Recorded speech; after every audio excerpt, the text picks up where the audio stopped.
Alright, I take the bend out of Mary Drive, trying to squint through the dust kicked up by my vehicle past the sagebrush ahead.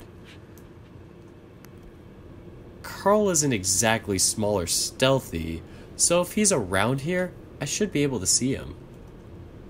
The more I drive, the more I start to notice how little maintenance the dirt roads receive out here.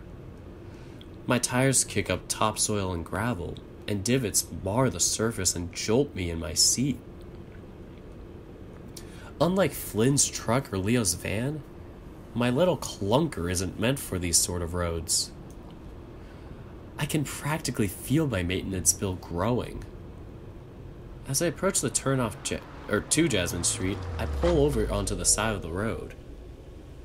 I reach back into my shorts and take my wallet, placing it in the glove box and locking it, just in case.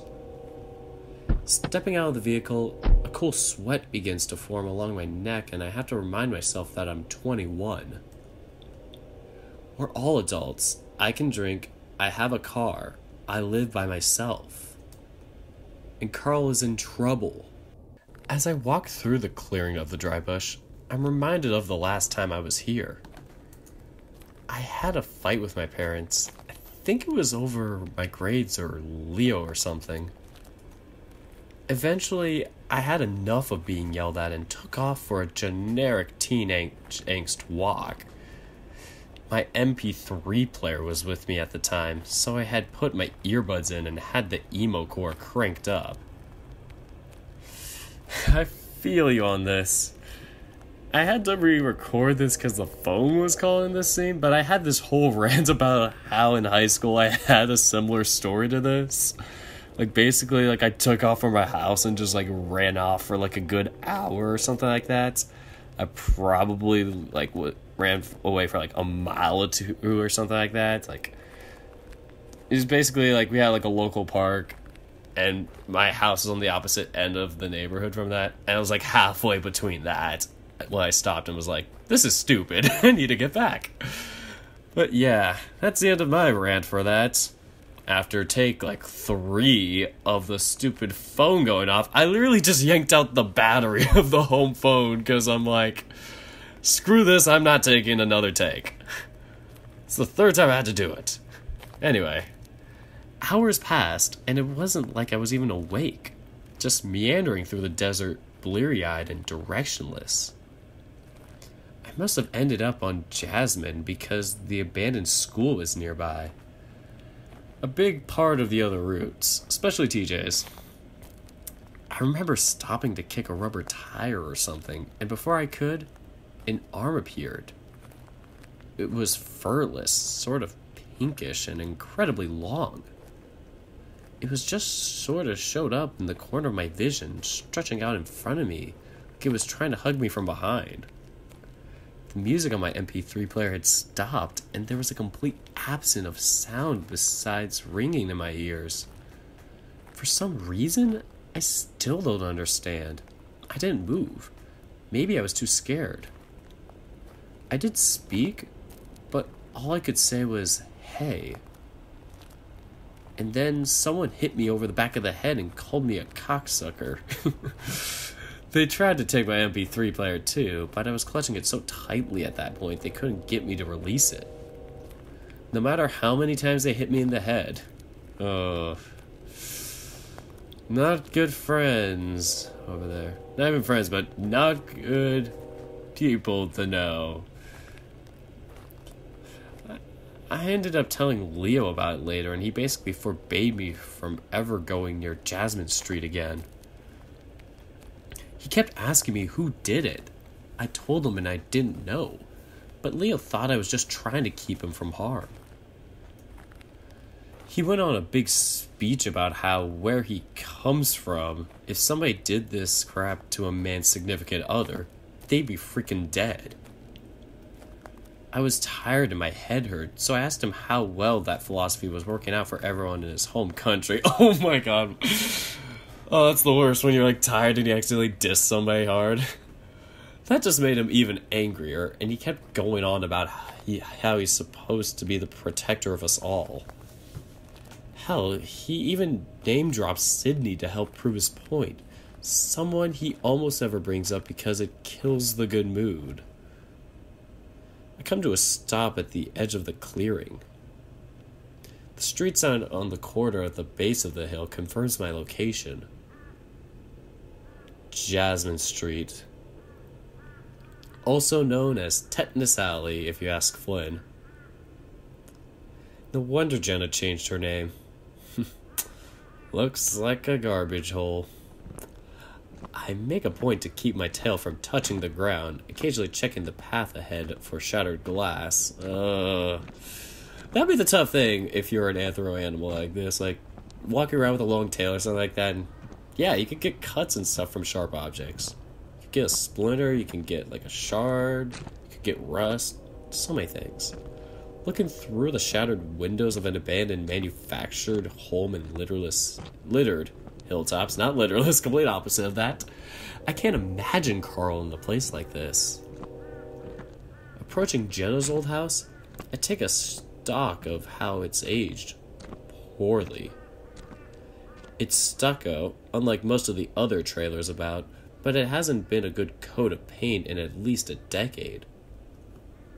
The lawn is overgrown with weeds, and old convenience store wrappers lay entangled within the grass. Even as little kids, we never played here. Jenna would always insist we go to Leo's or my house. Listening in and peering through the torn screen windows, I can see that no one is home. Moving on around the back, I hear some chatter behind the half-demolished home next door. Some familiar voices stand out instantly. I keep out of sight behind the debris. No, it wasn't like that. Heather says this in a babyish whine, practically a coo. There is a rasp to her speaking voice that I don't remember her having. You lit up with him all day in that shed, and you're saying you didn't. Do that? No. He was really, really sweet. I mean, he had an accent and everything. What kind of accent? The voice I didn't recognize, it's sort of grovelly, but artificial, like someone trying to make their voice sound deeper than it is, like I just did right there, but horribly. You know, the Hispanic ones. Is that still, PC to say? Because my cousin was telling me off fierce-like for using that other word. You called Josh a spick, Heather? But I meant it in a good way, Like when I call you my night rat. You call me whatever the frick you want, Heather. Just don't be throwing that shit around when Jer is trying to sell. Chill, dude. Oh, no, that's Derby. Chill, dude. He still bought from me. I forgot what his voice was before, so that might have been totally off. Whoops. How much? It's in the book. He might not next time. Dude. Ever since you got back, you're so much more assertive. The unknown voice doesn't respond. Jeremy speaks up again.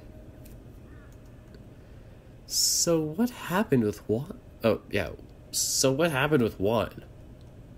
We just talked, He wants to be a baker. He said next time we met, he'll bring some guava campechanas. Those are the apple turnover looking things, right? God, I'm hungry. Oh, that sounds so good, Jeremy. Why'd you have to bring up apple turnovers? Well, that's sort of what campechanas are. You brought them up, Heather. Jeremy laughs in his trademark bassy and abrupt titter. Are you gonna give Juan your cherry pie next time you see him too? What? Huh? I don't know how to cook. I don't even have a stove. Fuck me. The voice groans. We know what you're getting at. It's slang for vagina. You know, a slice of cherry pie. American pie! I wouldn't pull that junk into a vagina that looked like a slice of cherry pie. You're gross. What? He said it. You both are. Heather says this with a snooty flair, though it's subverted by her voice's more dopey, childish undertone. I need to get out of this town. You haven't even been back that long. Are you upset about those dreams again? Yeah, those dreams and shit are getting worse, but it's other stuff too, okay? You just need to relax, dude. Smoke some, you know? That's what works for me when I get 'em. I'm trying not to use up the stuff I'm trying to sell. I gotta save up, you know? Everyone around here seems to be losing their shit, more so than usual. Plus that freaking bear leering around here all the time. Ugh! Oh my god. Let's just say I got out of the Leo route recently. Everybody who's played that route feels my angst for this line right now. Oh, they mention him now, okay. Brian keeps pushing me to sell this cut. Injectable stuff. Won't tell me what it is. Really? There's a pause in the conversation. Keith wants to say hi to his mom before work. What? Oh, what? What? Keith wants to say hi to his mom before work. Heather. Yeah, that's close enough. Keith wants to say hi to his mom before work. What's wrong with her? Why are you saying that, Heather? The increasing sense of urgency takes hold in Jeremy's usually calm, lackadaisy tone. Keith? You mean Keith from... Heather begins to sob. Her crying is sputtering and wet. I can hear it from here. Oh, God. Heather, dude, what's wrong? She continues bawling, her whining cry increasingly shrill and choked. Oh, my God. Heather, I can't deal with this right now. Wait. Mika, give her a joint. Mika? What? What? I'm not going to give her any of mine. She's probably holding this shit just to get more. Dude, now. I've got to get mine in the mini storage out back. Just hurry, okay? Fuck. Okay. Hearing footsteps, my heart lurches. I move back around to the other side of the structure, praying that my clumsy otter self is actually stealthy for once in my life. However, it isn't long before I see him round the same corner I just did. What in the goddamn shit? Mika's big eyes widen in alarm. The words catch in his throat, higher pitched than his others. There is a pause, and having been caught, I haven't got a clue what to say. Well, shit, it really is you. He mutters, his face taking a more stern expression. What? What the fuck are you doing here, Shizo? I'm jolted for a moment, that being something that I haven't been called in years. I swallow, crossing my arms and trying to look nonchalant. Looking for Jeremy? Thought you fucked off to college like the rest. I thought you disappeared back in 08. A quiet huff escapes the small bat. Well, I'm here now. Heather's crying can still be heard in the background, her banshee-like wails providing an odd ambience to the reunion. Why do you need to see Jeremy? I'm looking for Carl. An indiscernible expression takes hold upon Misha's face. Or should I say, is it Mika or Misha? Oh, Misha. Okay, that's much better. Misha's face. Intense, with his gaze flicking to his surroundings. Rich goat ain't here. Why? Is Leo with you? No. Suddenly, Jeremy approaches from around the corner. Oof, don't get screwed up by this. It's like they heard no, it's like, it's clobbering time. Oh, please, hopefully we don't get beat up. Please, no. Dude, what is he what the hell? The stout Fennec's turquoise eyes bulge. He's much more round than I remember him, looking like a mix of Jenna with Carl's body. I like to see that image. We need a Jeremy Sprite. Shizzo's here. Oh, Jesus, where's the wolf? He says he's not here. Guys, I'm looking for Carl. Even the police are searching for him now. Misha tenses the hell up at that information. His standoffish demeanor completely gone. One of the few people he talked to before he went missing around midnight was you, Jeremy. Have any idea where he could have gone? Jeremy stares ahead at me blankly.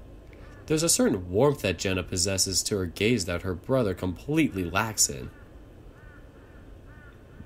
I look at Jeremy now, and all I can see are the times he threatened me over stuff I didn't do, called me out, and hit me. Yet there's definitely something different in his demeanor than I remember. He's less intense. Shizzo, I tell you if I knew. I just hooked him up yesterday, like a quarter mile from his house. Ever since he crashed his ride, he makes me come out to him whenever he wants to buy. So he didn't mention anything about running off. Huh? I can't see Carl running. Why the hell would he want to when he's got everything he'd want in the castle? The castle. Which is why it's worrying that he isn't there. Did it look like somebody broke in? No. Oh. You didn't give him anything laced, did you? I don't really know how all that works. No. It's the same stuff as smoke. That's not that reassuring, but I nod regardless. Well, thanks. We're staying at Carl's if you hear anything, or see him around anywhere. Jeremy frowns, canting his head to the side. We? Is Jenna with you? Yeah. Jeremy's frown deepens, but he doesn't look exactly angry or anything. Oh. There was a pause of silence, punctured by a choked sob from Heather behind the house. How's she doing?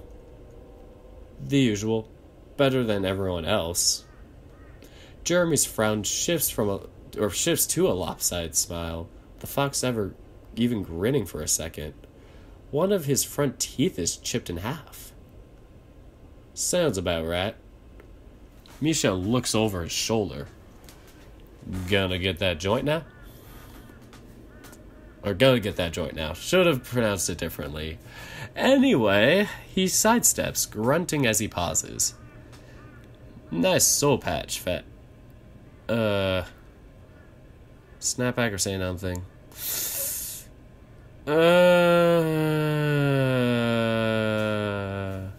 We're better than this. We are better than this. But it would be interesting if we did. I'd love to see an alternate scenario of that.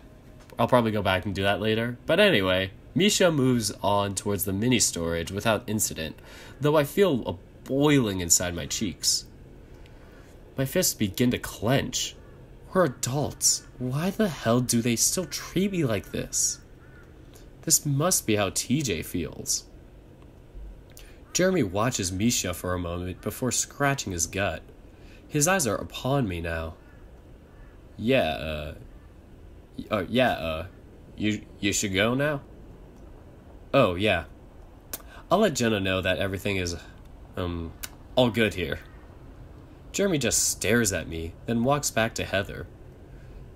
She's still crying.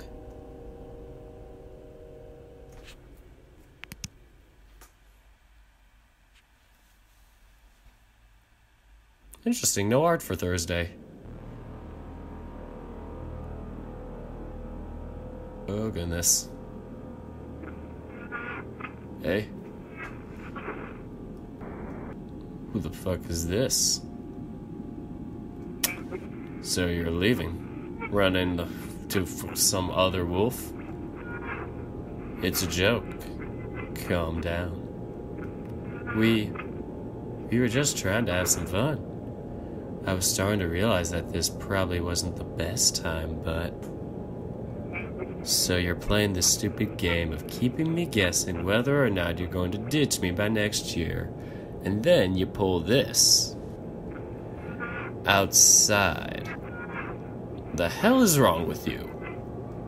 Me? You know, I told her that there was no way in hell you'd fall for this since you already knew how I felt about you. I'm the one that should be fucking offended that you think that. That's not fair. You wanted a reaction from me, and you got one. Happy? What's wrong? This was your idea. The phone clutched in the hand disappears. It's a prank. Making me think I just lost my order is a prank? If this is a fucking joke, then you need to learn how to make one first. Why don't you learn how to take one? How was I supposed to take that? Just laugh and shrug and say, well, so much for that? Is that what you expected? Actually, we just thought you wouldn't fall for it. At least not this hard. I mean, come on. I cropped that from the cover of some teen magazine. It was my number, too, if you didn't notice. It just wasn't a good time, alright? No? No. What the hell are you doing here anyway? Semester ended last week.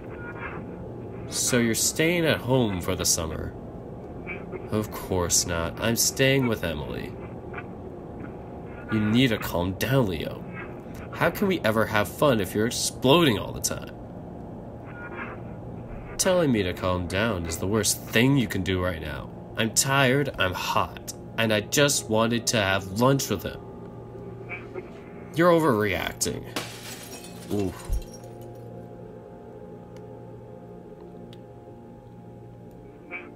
I'm going to Pueblo, Leo.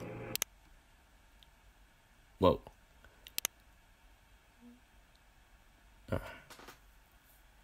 I stare through the grainy darkness. Should I keep going? It's been like 2+ hours. Let me see what the next line is. The motel room air is stuffy. The air conditioning must be off. I look over. TJ is next to me in bed. He's curled up in a fetal-like position, his knees raised and his tail between his legs. TJ doesn't usually sleep like that. Leo lays in bed across from us. He's laying on his back, his form perfectly still. There are no covers on him, and he's still in his jeans from yesterday. Neither of them are snoring, or even audibly breathing for that matter.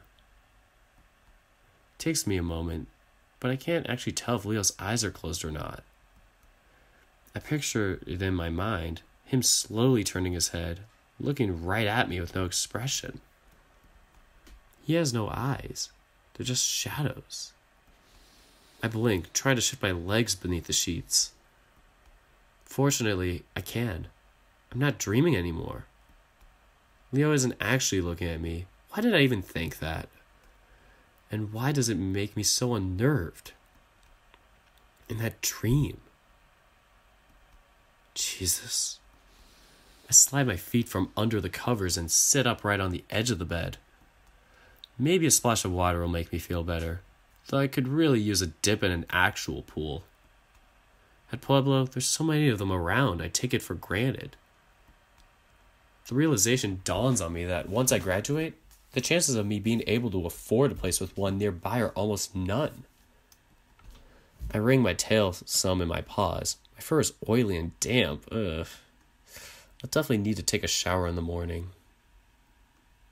Hell, if the tub shower didn't look like it had seen 20 years worth of dirty feet pissing that, I'd take a bath. But first, I've got to get that AC going. I walk over to the wall-mounted AC by the window. I'm surprised this place doesn't use swamp coolers like every other home in Echo. It takes a second for my eyes to adjust to the darkness, but I managed to find and turn the control knobs. Despite cranking the thing to the max setting, only a petty stream of air is exuded from the front vents. It is cold though, so there's that. I stick my face up to it, the blowing air on my whiskers making my jowls raise instinctively. It's refreshing, and the world seems a little less hazy. Still, I feel gross, more so than usual. I remember on Saturday morning, I woke up super early to clean myself, trim my facial scruff and head fur, and just look as presentable as possible. I don't really know who I was trying to impress. Maybe show everyone that I was all well adjusted and normal now? All the grooming work I performed didn't last 4 hours in the hot car ride up to Echo though. Especially when the AC went out all the way from Gulch City to Route 93. I wasn't even really excited to be here in the first place. It just happened to coincide with my project schedule, and Leo was very insistent. I can't exactly blame him for trying. Rose-tinted glasses and all, that sort of thing. As much as I hate Echo, the moments of hanging with the group growing up are still some of the best I ever had. Even counting recent college happenings. We were all friends, but that friendship came with a lot of serious weight to it. Baggage that was never unpacked, I guess. I didn't honestly expect us to even try to. Flynn had other plans. And who could blame him either? After that, Leo's freak out and Carl going missing, any sort of semblance of a fun idle spring break is gone. It's like there's this buzzing tension in the air. Methane filling up a room and just waiting for a lighting of a match. God, and here I am, whinging about how the mood is ruined when my old best friend is just fucking gone. What the hell was I expecting? Us to all just hang up a bunch of Christmas lights in Leo's backyard, grill up some carne asada, get drunk, and dance to a bunch of indie playlists?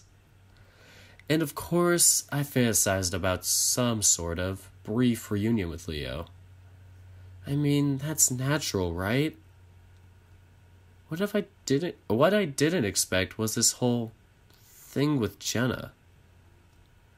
I'm still sorting out how I feel about it all. I glanced briefly to my camera bags at the end of my bed. I have a feeling I'm not going to get much done for my project. With some reluctance, I pull my face back from the cooling vents and head to the bathroom. I try to shut the door behind me quietly, but it's still pretty loud. I look at the sink and realize that it's going to cut it.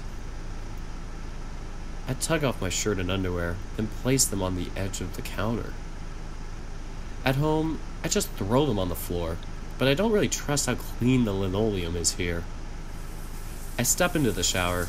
It gets hot real quick, so I fiddle with the handle some. There's some red fur tucked into the corner, so I'm guessing Leo took one earlier as well. That'd be the tough thing with, like, human animals, or, anthro people. Like, that would suck to have fur and stuff like that in the shower. Like, that would make it even more disgusting. Like, it's already disgusting enough when you have hair in the shower, but to have, like, full fur, ugh. He was worried the police would come by his place, so he insisted on staying here while we searched for Carl. I remember him and I used to take an hour-long showers together back when my family was out of town. My parents had one of those walk-in Roman-style showers with marble tile. He thought it was the coolest thing. I bent down and picked up the tiny complimentary shampoo bottle from the rack and began to lather the contents onto my fur. It's not exactly the best for my type of fur, but it'll work for now. I bet Jenna would have loved that shower. She had to use an outdoor one for most of her life, as I recall. I think she lives off campus now in a studio apartment she picked out. I've never actually seen it. She probably splurged with her full ride money and got something really nice. Bet it beats the hell out of communal dorm showers, which are not as sexy as porn makes you believe. Oh my god. Cringe. I begin lathering further down, and the mental image of Jenna's golden form slicked with water sticks in my head. I cut myself, squeezing a bit. I'm starting to unsheath. Oh no. No! The smooth pink flesh is a sharp contrast from the rest of my fur, and I quickly cover it in my paw to keep it from the hot water. Don't do this to me right now, Chase. This is YouTube. Jenna has seen me naked plenty of times, but mostly as a kid and never stiff and ready quite like this. No! Stop it. My heart thuds a little harder in my chest. I close my eyes, hoisting my arm against the shower wall and resting my forehead against it. I can't believe I'm doing this right now, with everything going on. Maybe I'll feel better afterwards. Jenna has that effect on people after all. Oh goodness. I feel myself smiling a bit, swaying my tail some as I begin to pump away.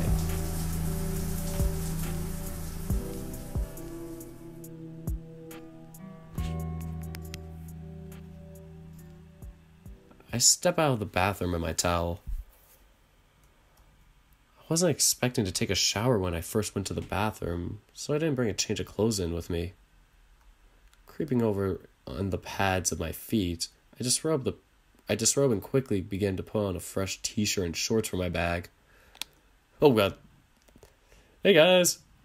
Chase? And should I stop here? I probably ask this again. It's been 31 minutes for this one take.